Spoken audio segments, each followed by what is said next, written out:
इस अमृतकाल में देश उस दौर से गुजर रहा है।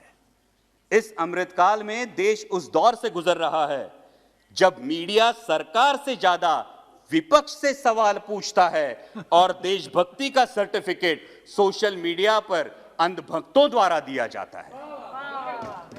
फिर भी दिल में उम्मीद है, फिर भी दिल में उम्मीद है वैसा दिन आएगा, फिर भी दिल में उम्मीद है वो दिन भी आएगा जब देश का युवा जाग जाएगा और सांप्रदायिकता का ये ग्रहण छूटकर सर्वसमावेशकता का सूरज निकलेगा।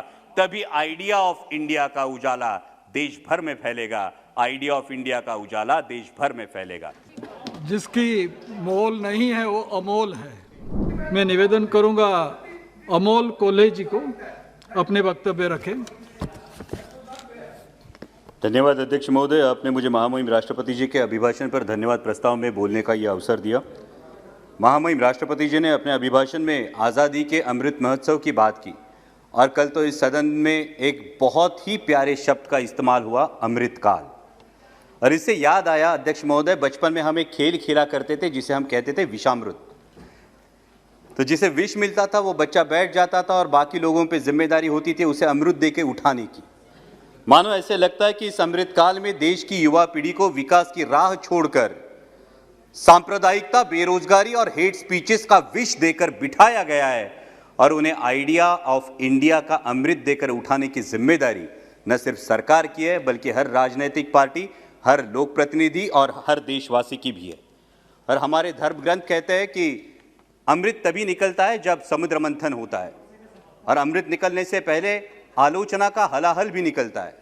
और इसीलिए इस अमृतकाल में प्रवेश करते हुए हम इस मंथन को और इस हलाहल दोनों को नजरअंदाज नहीं कर सकते।